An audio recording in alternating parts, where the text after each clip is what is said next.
नमो विष्णुपाद परमहंस प्रवेदिकाचार्य श्री भक्त वेदांत स्वामी शील प्रभुपाद की, समस्त वैष्णवाचार्य वृंद की, श्री श्री गुरु और गौरांग की, श्री श्री गौर निताय की, श्री श्री राधा रमन बिहारी भगवान की, उपस्थित समस्त भक्त वृंद की, गुरु और गौरांग शील प्रभुपाद की। ओम नमो भगवते वासुदेवाय। ओम नमो भगवते वासुदेवाय। ओम नमो भगवते वासुदेवाय।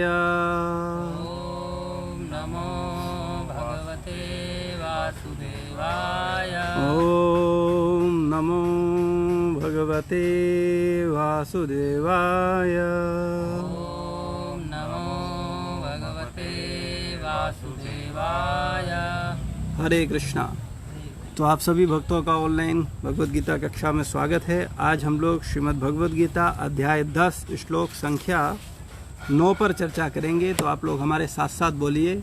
मच्चित्ता चित्ता मदत्प्राणा मदत्प्राणा बोधयन्ता बोधयन्त परस्परं परस्परं कथयन्तश्च कथयन्तश्च मां मां नित्यं नित्यं तुष्यन्ति तुष्यन्ति च च रमन्ति रमन्ति च च मच्चित्ता मदत्प्राणा मच्चित्मत्तमत्प्राणा बोधयन्ता परस्परं बोधयन्त परस्परं कथयन्तश्च मां नित्यं कथयन्तश्च मां नित्यं तुष्यन्ति च रमन्ति च तुष्यन्ति च रमन्ति च मच्चित्ता मदत्प्राणा मच्चित्तमत्तत्प्राणा बोधयन्ता परस्परं बोधयन्त परस्परं कथयन्तश्च मां नित्यं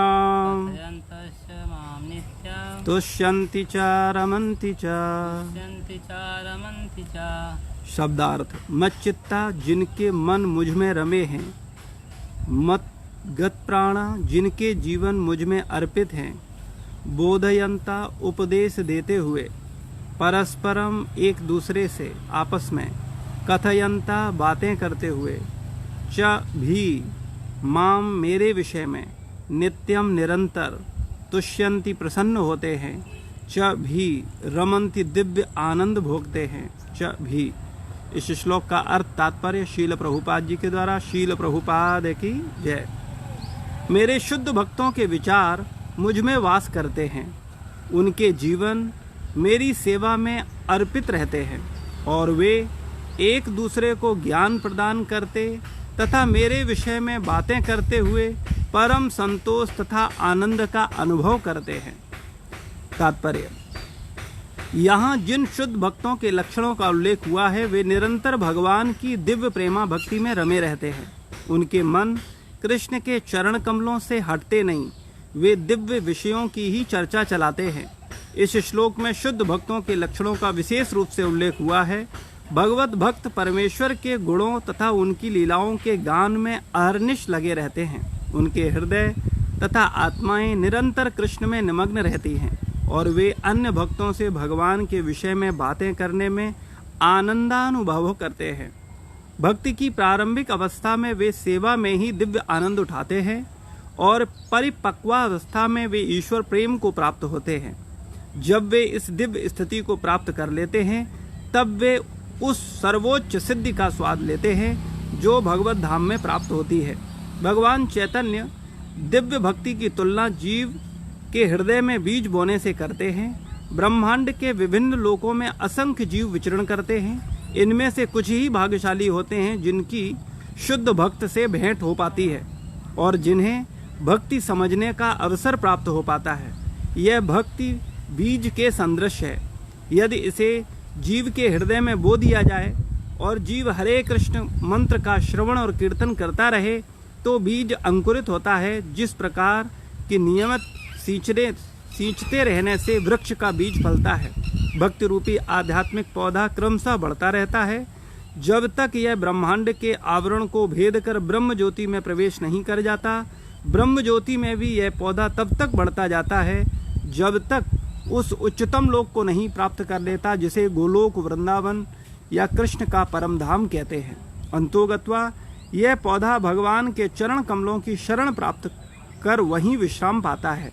जिस प्रकार पौधे में क्रम से फूल तथा फल आते हैं, उसी प्रकार भक्ति रूपी पौधे में भी फल आते हैं और कीर्तन तथा श्रवण के रूप में उसका सिंचन चलता रहता है। चैतन्य चरितामृत मध्य लीला अध्याय 19 भक्ति रूपी पौधे का विस्तार से वर्णन हुआ है। वहाँ यह बताया गया कि जब पूर्ण पौधा भगवान के चरण कमलों की शरण ग्रहण कर लेता है तो मनुष्य पूर्णतया भगवत प्रेम में लीन हो जाता है। तब वह एक क्षण भी परमेश्वर के बिना नहीं रह पाता। जिस प्रकार की मछली जल के बिना नहीं रह सकती, ऐसी अवस्था में भक्त वास्तव में परमेश्वर के संसर्ग से दिव्य गुण प्राप्त कर लेता है। श्रीमद् भागवत में भी भगवान तथा उनके भक्तों के संबंध के विषय में ऐसी अनेक कथाएं हैं। इसलिए श्रीमद् भागवत भक्तों को अत्यंत प्रिय है। जैसा कि भागवत में ही 12, 13, 18 में कहा गया है, श्रीमद् भागवत पुराण अमलम अद्वैष्णवानाम प्रियम। ऐसी कथा जो भौतिक कार्यों, आर्थिक विकास, इंद्रिय तृप्ति या मोक्ष के विषय में कुछ भी नहीं है। श्रीमद् भागवत ही एकमात्र ऐसी कथा है जिसमें भगवान तथा उनके भक्तों की दिव्य प्रकृति का पूर्ण वर्णन मिलता है। फलतः कृष्ण भावना भावित जीव ऐसे दिव्य साहित्य के श्रवण में रुचि दिखाते हैं जिस प्रकार तरुण तथा तरुणी को परस्पर मिलने में आनंद प्राप्त होता है। ओम अज्ञानतिमिरान्धस्य ज्ञानाञ्जन शलाकया चक्षुरुन्मिलितं येन तस्मै श्रीगुरुवे नमः। श्रीचैतन्यमनोभीष्टं स्थापितं येन भूतले स्वयं रूपा कदा मह्यं ददाति स्वपदान्तिकं। वन्देऽहं श्रीगुरो श्रीयुतपदकमलं श्रीगुरुन् वैष्णवांश्च श्रीरूपं साग्रजातं सहगणरघुनाथान्वितं तं सजीवं सावद्वैतं सावधूतं परिजनसहितं कृष्णचैतन्यदेवं श्रीराधा कृष्णपादान् सहगणललिता श्रीविशाखान्वितांश्च। हे कृष्णकरुणा सिन्धु दीनबन्धु जगत्पते गोपीश गोपिका कान्त राधा कान्त नमोऽस्तुते। तप्त काञ्चनि गौरांगी राधे वृन्दावनेश्वरी वृषभानुसुते देवी प्रणमामि हरिप्रिये। वाञ्छाकल्पतरुभ्यश्च कृपा सिन्धुभैव च पतितानां पावनेभ्यो वैष्णवेभ्यो नमो नमः। जय श्री कृष्ण चैतन्य प्रभु नित्यानंद श्री अद्वैत गदाधर श्रीवासादि गौरभक्तवृंद।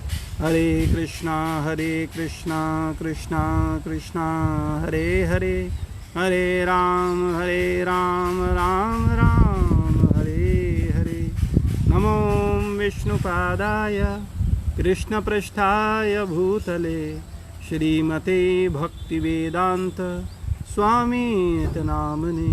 नामस्ते सारस्वतदेवे गौरवाणी प्रचारिणे निर्विशेष शून्यवादी पाश्चात्य देशतारिणे।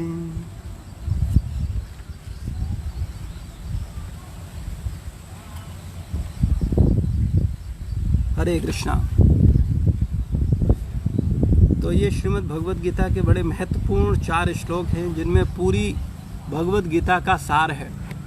तो कल हम लोगों ने चर्चा किया था, अहम सर्वस्य प्रभो मत्ता सर्वप्रवर्ते इतमत्वा भजन्ते माम बुधा भाव समन्विता। भगवान बोलते हैं कि मैं समस्त आध्यात्मिक तथा भौतिक जगतों का कारण हूँ। प्रत्येक वस्तु मुझसे ही उद्भूत है और जो इस बात को जानता है वो बुद्धिमान मेरी प्रेमा भक्ति में लगता है तथा हृदय से पूरी तरह मेरी पूजा में तत्पर होता है। तो पहली बात यह है कि व्यक्ति को ये ज्ञान होना चाहिए कि वास्तव में भगवान श्री कृष्ण ही परम परमात्मा हैं, परम पुरुष हैं। वास्तव में पूर्ण पुरुषोत्तम भगवान श्री कृष्ण हैं जो भौतिक तथा आध्यात्मिक ब्रह्मांडों को उत्पन्न करने वाले हैं। जब व्यक्ति को ये बात समझ में आ जाती है गीता तथा भागवत और प्रमाणिक भक्तों के संग से कि वास्तव में परम भगवान श्री कृष्ण हैं, तब वो भगवान की शरण ग्रहण करता है, भगवान की भक्ति करता है। जैसे व्यक्ति को जितना ज्ञान होता है वो उसी के आधार पर कार्य करता है। शुरुआती अवस्था में किसी व्यक्ति को अगर ये एहसास होता है कि हनुमान जी ही सब कुछ हैं, तो वो हनुमान जी की आराधना करता है, हनुमान जी की शरण ग्रहण करता है और हनुमान जी को सर्वे सर्वा मान करके उनकी पूजा करता है। इसी प्रकार कुछ जीवात्माएं भगवान शिव से आकृष्ट होती हैं, वो उनको सब कुछ मान करके उनकी आराधना करती हैं। कुछ माता दुर्गा से आकृष्ट होती हैं, वो उनकी सेवा करती हैं। लेकिन वास्तविकता में जब किसी को भक्तों का संग प्राप्त होता है, भक्त की कृपा होती है, गुरुजनों की कृपा होती है और गीता तथा भागवत जैसे प्रमाणित ग्रंथों को पढ़ने का सौभाग्य प्राप्त होता है, फिर जीव को ये बात समझ आता है कि वास्तव में पूर्ण पुरुषोत्तम परम भगवान श्री कृष्ण हैं।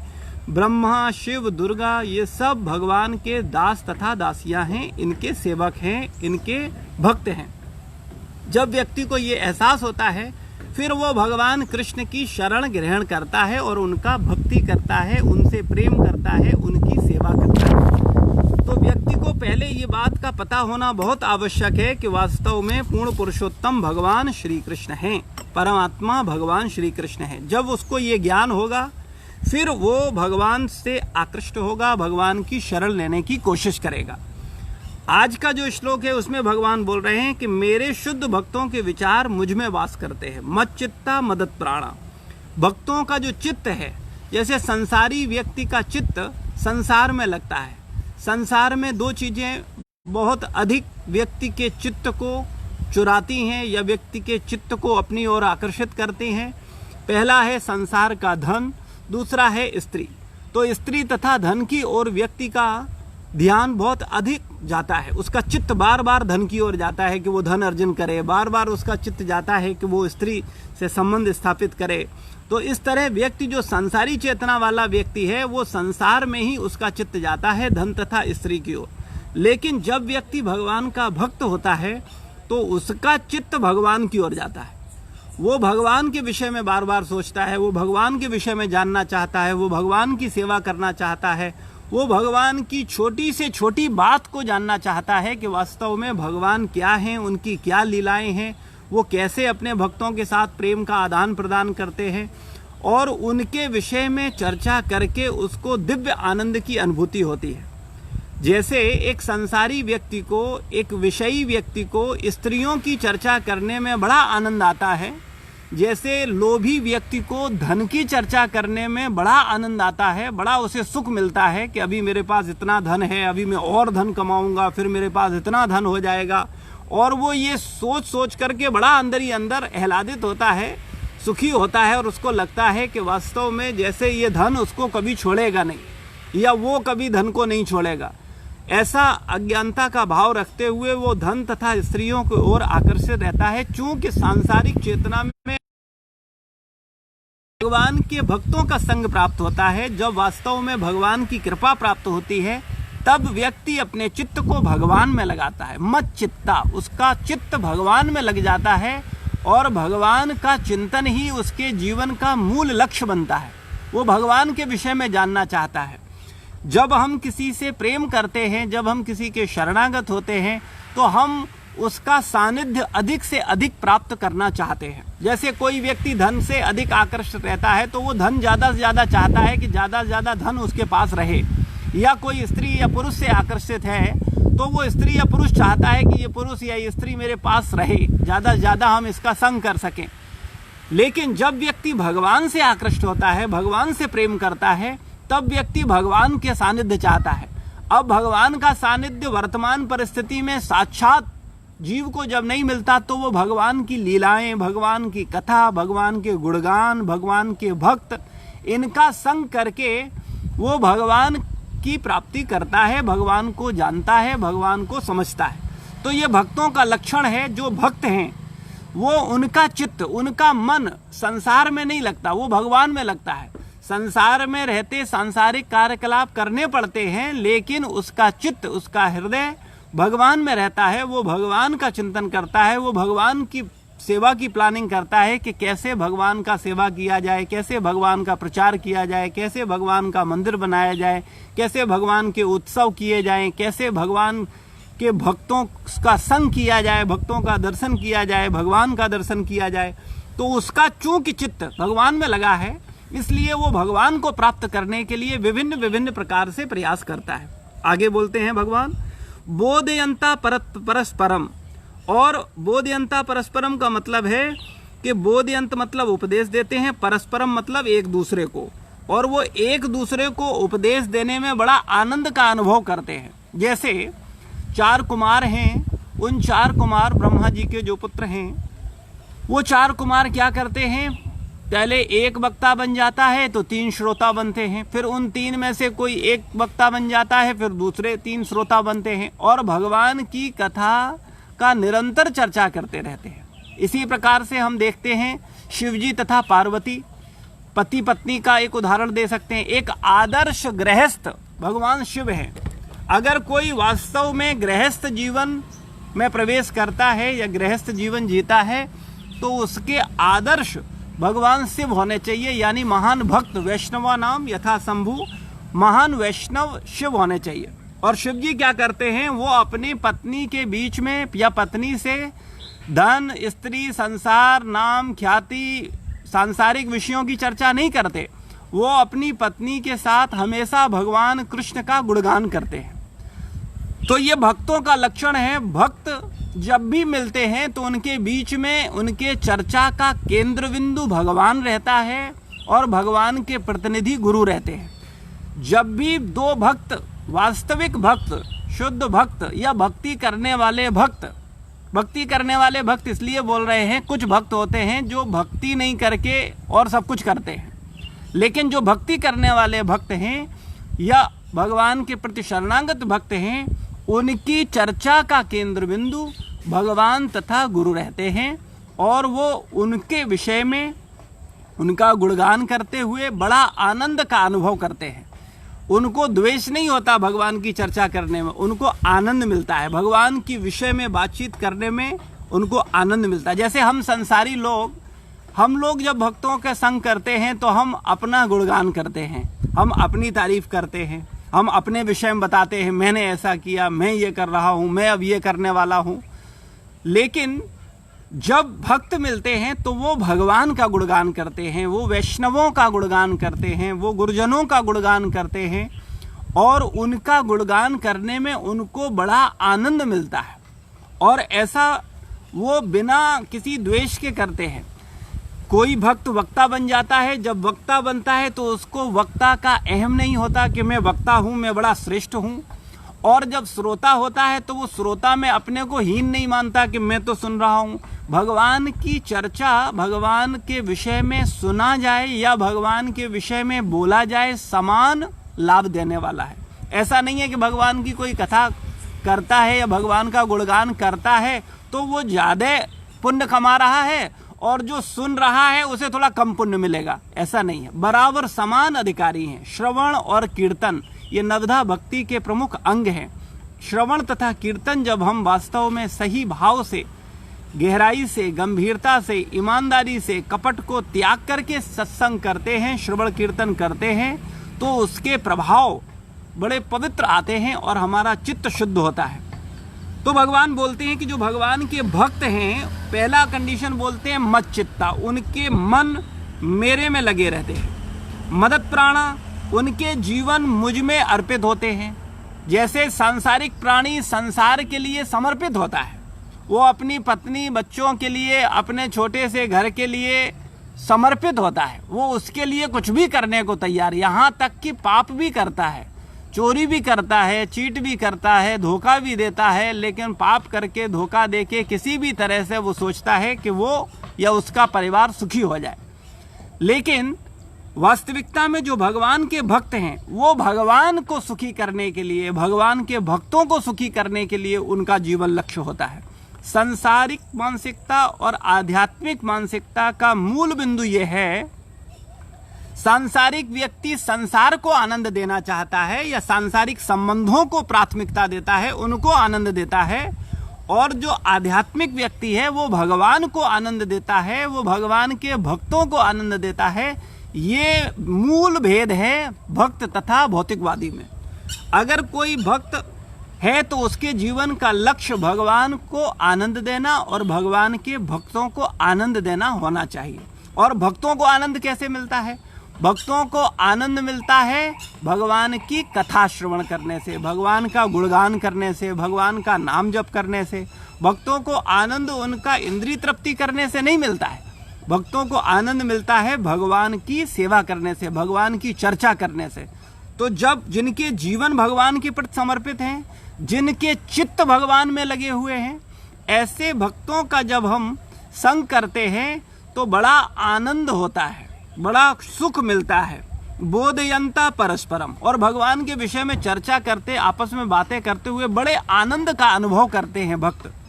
और आगे बोलते हैं कथयंतश्च माम नित्यम तुष्यन्ति च रमन्ति च, वे एक दूसरे को ज्ञान प्रदान करते तथा मेरे विषय में बातें करते हुए परम संतोष, तुष्यन्ति, तुष्यन्ति का मतलब है प्रसन्न होते हैं, तुष्ट होते हैं, संतुष्ट होते हैं, संतोष मिलता है उनको। और आनंद, रमन्ति, रमण करते हैं, आनंद महसूस करते हैं, किसमें? भगवान की चर्चा करने में। तो ये भक्त का लक्षण है। भगवान बोल रहे हैं कि जो भगवान का भक्त है वो भगवान की चर्चा करने में, भगवान का गुणगान करने में, भगवान की सेवा करने में उसको दिव्य आनंद का अनुभव होता है। हम लोगों का मन संसार में ही लगा रहता है, सांसारिक इच्छाओं में, सांसारिक कामनाओं में, सांसारिक विषयों में।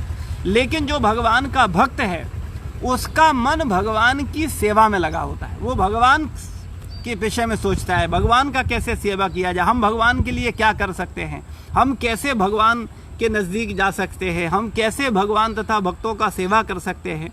ऐसा भाव रखता हुआ व्यक्ति भगवान की कथा सुनने में, भगवान की चर्चा करने में परम आनंद का अनुभव करता है। संसार में प्रत्येक व्यक्ति सुखी होना चाहता है, आनंदित होना चाहता है, लेकिन वो सुखी और आनंद कैसे होगा उसका सूत्र आज के श्लोक में भगवान दे रहे हैं। जो व्यक्ति इस श्लोक को अपने जीवन में उतार लेगा या इस श्लोक के अनुसार यानी भगवान के कथन के अनुसार जो जीवन जिएगा, जो कार्य करेगा, वो व्यक्ति संतुष्ट हो जाएगा, आनंदित हो जाएगा। लेकिन उसे करना क्या होगा? एक तो अपना चित्त भगवान में मत चित्ता, भगवान बोलते हैं उनके चित्त मुझ में लगे होते हैं। और मदत प्राण, वे उनके जीवन मेरे प्रति समर्पित होते हैं। भक्तों का जीवन भगवान के प्रति समर्पित होता है, भक्तों का जीवन गुरुजनों के प्रति समर्पित होता है। और इस तरह की चर्चा करते हुए उनको परम संतोष तथा आनंद का अनुभव मिलता है। लेकिन ये परम संतोष तथा आनंद उसी व्यक्ति को मिलेगा जिसका चित्त भगवान तथा गुरुजनों में, वैष्णवों में लगा होगा। जो भगवान गुरु वैष्णवों के प्रति समर्पित होगा उसको ही आनंद और संतुष्टि मिलेगी।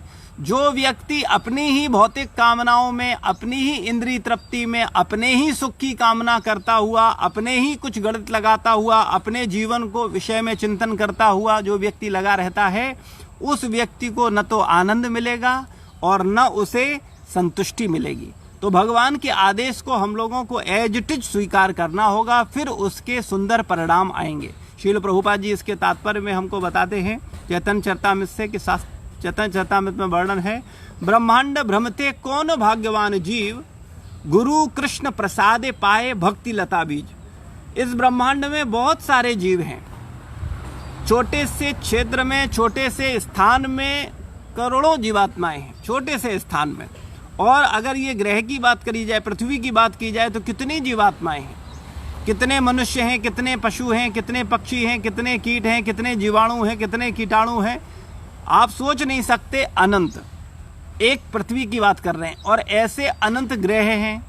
तो ब्रह्मांड और ऐसे अनंत ब्रह्मांड हैं। ब्रह्मांड भ्रमते, ब्रह्मांड में भ्रमण करने वाले अनंत जीवों में कोई भाग्यवान जीव भगवान और भगवान कृष्ण और गुरु की कृपा से भक्ति लता बीज प्राप्त करता है। ये भक्ति लता बीज भगवान और गुरु की कृपा से ही प्राप्त होता है। भगवान जब व्यक्ति पर कृपा करते हैं तो वो अपने भक्त से मिला देते हैं, गुरु से मिला देते हैं, वैष्णवों से मिलवा देते हैं।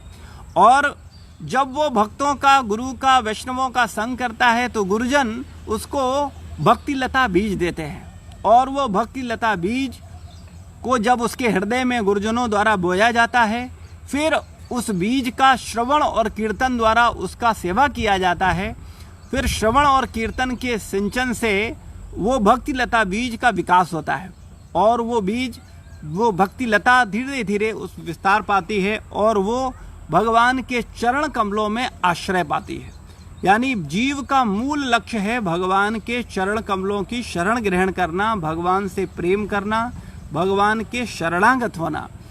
जब तक हम भगवान की शरण ग्रहण नहीं करेंगे तब तक हमको शांति और आनंद प्राप्त नहीं होगा। संसारी व्यक्ति संसार में सब कुछ प्राप्त करते हुए भी अशांति का अनुभव करता है, वो आनंदित नहीं होता। इसका मूल कारण है चूंकि वो भगवान की शरण ग्रहण नहीं करता। भगवान की शरण ग्रहण कर भी लेता है तो वो तथाकथित शरण ग्रहण करता है, ज़्यादा से ज़्यादा वो दर्शन करता है, दर्शन करके चला जाता है। लेकिन उसके जीवन का लक्ष्य जब तक भगवान को प्रसन्न करना नहीं होगा, भगवान की सेवा करना नहीं होगा, भगवान में अपने चित्त को नहीं लगाएगा, अपने जीवन को भगवान को समर्पित नहीं करेगा, तब तक वो परम आनंद को नहीं ले पाएगा। तो वास्तव में अगर हम परम आनंद चाहते हैं तो हमको भगवान की शरण ग्रहण करनी होगी, भगवान का भक्ति ले करना होगा, तब हम वास्तव में आनंदित हो पाएंगे, संतुष्ट हो पाएंगे। प्रभुपाद जी बोलते हैं कि श्रीमद् भागवत में भी भगवान तथा उनके भक्तों के संबंध के विषय में ऐसी अनेक कथाएं हैं। वास्तव में एकमात्र ग्रंथ श्रीमद् भागवत जिसमें विशुद्ध और कुछ नहीं है, केवल भक्त तथा भगवान का गुणगान है। हम लोग भगवान को महत्व देते हैं लेकिन भक्तों को महत्व नहीं देते, कुछ लोग भक्तों को महत्व देते हैं, भगवान को महत्व नहीं देते। लेकिन हमको गंभीरता पूर्वक समानांतर रूप से भगवान तथा भक्तों को बराबर महत्व देना होगा, बराबर श्रद्धा। शास्त्रों में बोला गया, जिन भक्तों का भगवान तथा गुरुजनों में समान श्रद्धा होता है उनके हृदय में वैदिक ज्ञान स्वयं प्रकट हो जाता है। तो हमारा श्रद्धा यानी हमारा प्रेम, हमारा सेवा भगवान तथा भक्तों के प्रति, गुरुजनों के प्रति समान भाव से होना चाहिए। ऐसा नहीं सोचना चाहिए कि नहीं हम इसको तो कम करेंगे और उसको ज़्यादा करेंगे, हमको समान प्रेम करना चाहिए। तो वर्णन है कि श्रीमद् भागवत में भी भगवान तथा उनके भक्तों के संबंध के विषय में ऐसी अनेक कथाएं हैं। इसलिए श्रीमद् भागवत भक्तों को अत्यंत प्रिय है। जैसा कि भागवत में ही कहा गया है, श्रीमद् भागवत पुराण अमलम अद्वैवानाम प्रियम। ऐसी कथा में भौतिक कार्यों, भागवत में भौतिक चर्चा नहीं है, भागवत में आर्थिक विकास नहीं है। भागवत ग्रंथ में न तो भौतिक चर्चा है, न आर्थिक विकास है कि आप कैसे धनवान हो जाओगे, न इंद्रिय तृप्ति है कि आप अपनी इंद्रियों को कैसे तृप्त करोगे, इंद्रिय तृप्ति की भी चर्चा नहीं है भागवत में। तथा मोक्ष के विषय में भी कुछ नहीं है, और कहाँ तक कहा जाए भागवत में मुक्ति के विषय में भी कुछ नहीं है, मोक्ष के विषय में भी कुछ नहीं है। फिर क्या है? श्रीमद् भागवत ही एकमात्र ऐसी कथा है जिसमें भगवान तथा उनके भक्तों की दिव्य प्रकृति का पूर्ण वर्णन मिलता है, भक्त तथा भगवान की। इसलिए कभी भी भक्तों को उपेक्षा मत करो, भगवान को पास लाने की कोशिश करो और भक्तों की उपेक्षा करो, ये भाव अच्छा नहीं है। हम भगवान तथा भक्तों के प्रति हमारा समान भाव होना चाहिए, समान प्रेम होना चाहिए, समान आदर होना चाहिए, फिर हम भगवान की कृपा को प्राप्त कर सकते हैं। तो जिसमें भगवान तथा उनके भक्तों की दिव्य प्रकृति का पूर्ण वर्णन मिलता है। उनके प्रकृति मतलब स्वभाव, दिव्य मतलब दिव्य। भगवान तथा भक्तों का स्वभाव दिव्य है, उनकी प्रकृति दिव्य है, उसका वर्णन मिलता है भागवत में। फलतः कृष्ण भावना भावित जीव ऐसे दिव्य साहित्य के श्रवण में दिव्य रुचि दिखाते हैं, और भगवान के जो भक्त हैं उनको ऐसा शास्त्र, ऐसा चर्चा बड़ा सुहाता है, बड़ा अच्छा लगता है। जैसे सांसारिक व्यक्ति सांसारिक उपन्यासों को पकड़ता है तो छोड़ता नहीं है। अभी तो ट्रेंड कम हो गया, पहले के समय में देखते थे कि जो व्यक्ति एक उपन्यास पकड़ता था और शाम तक पूरा उपन्यास खत्म करता था। हमारे सानिध्य में, हमारे साथ में भी कई ऐसे मित्र थे जो ऐसा करते थे कि वो एक उपन्यास को पकड़ रहे हैं और शाम तक, कल तक उन्होंने ख़त्म करना ही करना है। क्योंकि उसमें उनको सांसारिक चर्चा है, उसमें सांसारिक विषय हैं, सांसारिक चीज़ें हैं और उसको पढ़ने से उनको सांसारिक सुख मिल रहा है। लेकिन भागवत को कौन पढ़ेगा? इसमें दिव्य चर्चा है, इसमें आपको न तो आर्थिक विकास की चर्चा मिलेगी, न इंद्रिय तृप्ति की चर्चा मिलेगी, न भौतिक जीवन के विषय में कुछ मिलेगा। यहाँ तो भगवान तथा भक्तों के स्वभाव के विषय में वर्णन है कि भक्तों का क्या स्वभाव होता है, भगवान का क्या स्वभाव होता है, भक्त कैसे सोचते हैं, भगवान कैसे सोचते हैं, भगवान कैसे कार्य करते हैं, भक्त कैसे कार्य करते हैं। तो भागवत ग्रंथ वास्तव में दिव्य है और ये दिव्य जीवों के लिए है। दिव्य व्यक्ति ही भागवत का आनंद ले सकता है। जिसका मन संसार में लगा हुआ है, जो सांसारिक विषयों में लगा है, वो व्यक्ति भागवत कथा का या भागवत के स्वाध्याय में आनंद नहीं ले पाएगा। फलतः कृष्ण भावना जीव ऐसे दिव्य साहित्य के श्रवण में दिव्य रुचि दिखाते हैं। जिस प्रकार प्रभुपाद जी एक उदाहरण देकर के बताते हैं सांसारिक, कि जिस प्रकार तरुण तथा तरुणी को परस्पर मिलने में आनंद प्राप्त होता है।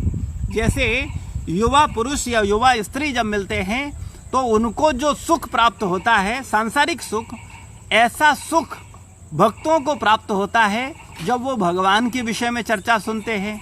जब वो भक्तों के विषय में चर्चा सुनते हैं तो वो भगवान तथा भक्तों की ओर खिंचे चले जाते हैं। जैसे युवक या युवती अपने प्रेमी के प्रति या प्रेमिका के प्रति खिंचा चला जाता है, उसके जीवन का सर्वस्व होता है। जैसे आप देखते हो, कई बार देखा जाता है कि कुछ लोग अपनी प्रेमिका के पीछे अपना धन, परिवार, कास्ट, इज्जत, परिवार, सब लोगों को छोड़ देते हैं क्योंकि वो उससे इतना अधिक आकर्षित होते हैं। या कभी प्रेमिका अपने प्रेमी से प्रेम करती है तो उसकी वजह से वो समस्त चीज़ों को छोड़ देती है। तो कारण इसका क्या है? सांसारिक विषय, सांसारिक वासनाएं, सांसारिक तथा कथित प्रेम, जबकि वो वास्तविक प्रेम नहीं है, वो एक आकर्षण है जो कि कुछ समय के लिए होता है। शुरुआत में छोड़ते हैं, फिर उसी से तलाक मांगते हैं, उसी को चीट करते हैं, उसी को धोखा देते हैं।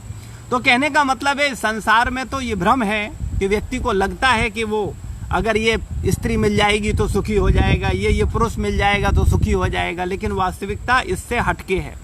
लेकिन आध्यात्मिक संग, भक्तों का संग, भगवान का संग, जब भक्त को भगवान से प्रेम होता है, जब भक्त को भक्त से प्रेम होता है तो वो दिन रात भक्तों का चिंतन करता है। जैसे स्त्री पुरुष का चिंतन करती है, पुरुष स्त्री का चिंतन करता है, इसी प्रकार भक्तों का भगवान का चिंतन करते हैं और भक्तों का चिंतन करते हैं।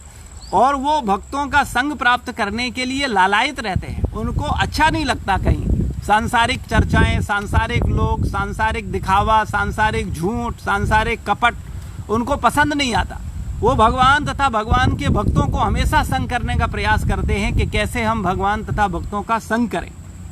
तो प्रभुपाद जी यहाँ सांसारिक युवक, तरुण युवक और युवती का उदाहरण देकर के समझाते हैं कि जैसे उनके बीच में आकर्षण होता है और वो एक दूसरे के आकर्षण के कारण वो संसार को छोड़ देते हैं, ऐसे ही जब व्यक्ति भगवान तथा भक्त से प्रेम करता है तब वो संसार को छोड़ करके भगवान की शरण ग्रहण करता है, भक्तों की शरण ग्रहण करता है और भक्त तथा भगवान की सेवा करने में परम आनंद मिलता है। जैसे एक पुरुष जब स्त्री के लिए अपना घर बार छोड़ता है तो क्या करता है? वो उस स्त्री का सेवा करता है, उसके लिए सुंदर सुंदर वस्त्र लाता है, उसके लिए उसको सुंदर सुंदर प्रसाद खिलाता है, उसकी सेवा करके उसको खुश करता है और उसकी खुशी में स्वयं खुश होता है। तो ये सांसारिक प्रेम है। इसी प्रकार से जब हम भगवान की सेवा करते हैं, भगवान के भक्तों का सेवा करते हैं और भगवान की सेवा करने पर हमको सुख मिलता है, भक्तों की प्रसन्नता में, भक्तों की सेवा करने में हमको सुख मिलता है, तब वास्तव में हमको दिव्य आनंद की प्राप्ति होती है। और ऐसी सेवाओं से, ऐसी भावनाओं से व्यक्ति आध्यात्मिक चेतना की ओर, आध्यात्मिक संग की ओर बढ़ता चला जाता है, स्वयं खिंचता चला जाता है, क्योंकि उसको ऐसी सेवाओं से, ऐसी भावनाओं से उसको आनंद मिलता है और संतुष्टि मिलती है। तो अगर हम वास्तव में आनंद चाहते हैं, संतुष्टि चाहते हैं, तो संसार के कार्यों से आपको न तो आनंद मिलेगा और न तुष्टि मिलेगी।